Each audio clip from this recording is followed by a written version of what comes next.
What's going on, everyone? So, Bam Adebayo just set and made history with the second most points ever scored in an NBA game.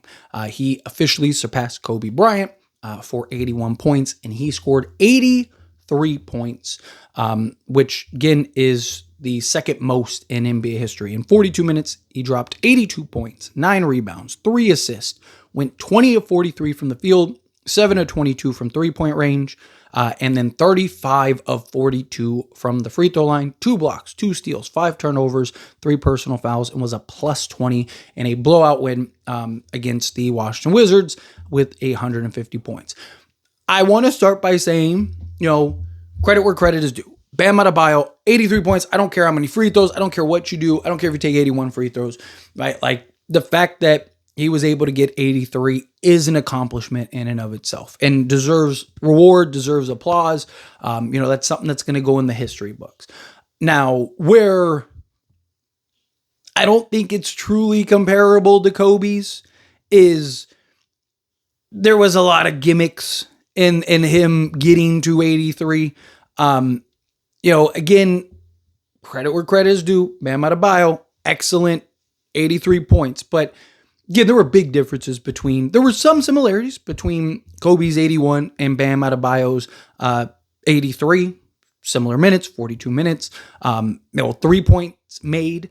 Both Kobe as well as Bam Adebayo both made 7. Kobe was 7 of 13. Bam Adebayo was 7 of 22.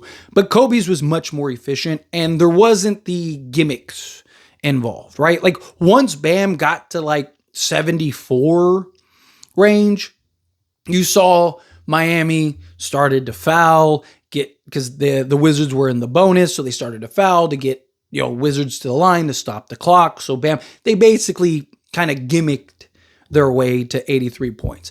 I do want to credit Erik Spoelstra though, because obviously he was the reason, he's the one that called the gimmick, but you see a lot of players will get hot and they'll have 70 going in the fourth quarter or something crazy like that, or 66 or something like that going in the fourth quarter, and they'll be up 30, and then they just won't, they won't play them and they won't let them go get it. Credit Erik Spoelstra for actually allowing Bam Adebayo to go out there and go achieve and get that record, because a lot of coaches don't do that, which I'm sure Miami's probably looking at as we're probably not winning anything this year anyway, so why does it matter? But this was a historic moment. This was a historic game.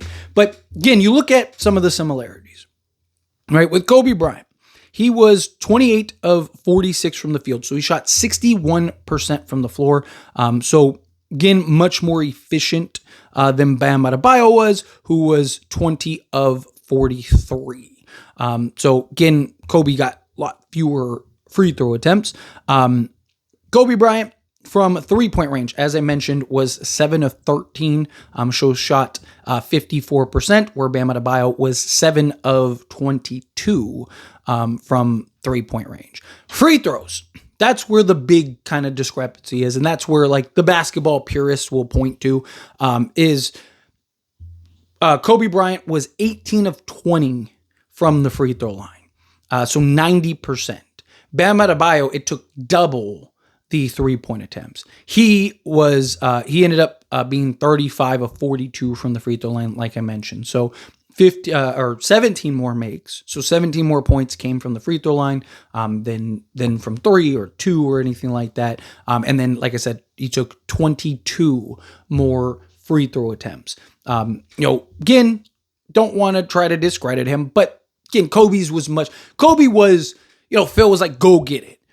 Right? And you look back at Kobe's team and whatnot, it was not great, right? So Kobe was on a tear, putting up 61 every other night, and having he had that was the same year, if I'm not mistaken, that he had the 7-game stretch or 5-game stretch where he had 45 or whatever.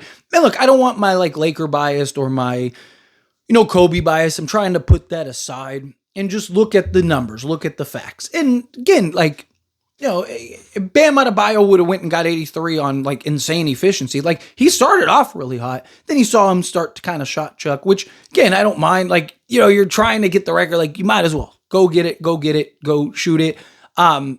In hindsight, history, people won't be talking about like, oh yeah, well he's dropped 8. Like I said, the basketball purists, the little debates and stuff like that. Was Kobe's better or was Bam's better type thing, right? Like they'll have that back and forth. But again, even with Kobe, most people are like, yeah, Kobe just dropped 81. And it's just kind of generalized like, hey, Kobe dropped 81. All right, it'll be the same thing for Bam. You know, people look at it and just go like, dude, Bam Adebayo had 83 points. Oh, remember 10 years ago when Bam dropped 83 and you'll have like, all the videos and, the rewinds of history and stuff like that of like, oh, remember when Bam Adebayo, look, he's forever cemented. It doesn't matter how he got it. And like I said in the beginning of the video, credit where credit is due. He getting 83 points is quite the feat, right? He still had to make shots, not like he did it on, 83 free throws, went 83 of 83 from the free throw line or anything like that. Still hit shots, still was insanely hot. He still was very dominant, still was a spectacular performance. Bam Adebayo can score with the best of them. I mean, he's had some pretty monster games over his career. But again, I kind of lean towards, again, it just, and I'll be the first to admit, like, it's probably my Kobe bias. Like, 90s kid, grew up, Kobe was my Jordan in many ways, right? And, growing up with Kobe and seeing just the feats and the things he was able to do and, thinking back to that game, right? Both teams are bad teams. It's not like the Raptors were super good. Washington's the worst team in the NBA.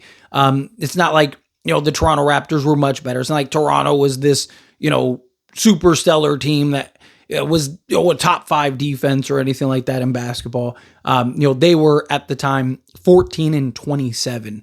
Lakers were 22-19 when they met and Kobe dropped that 81.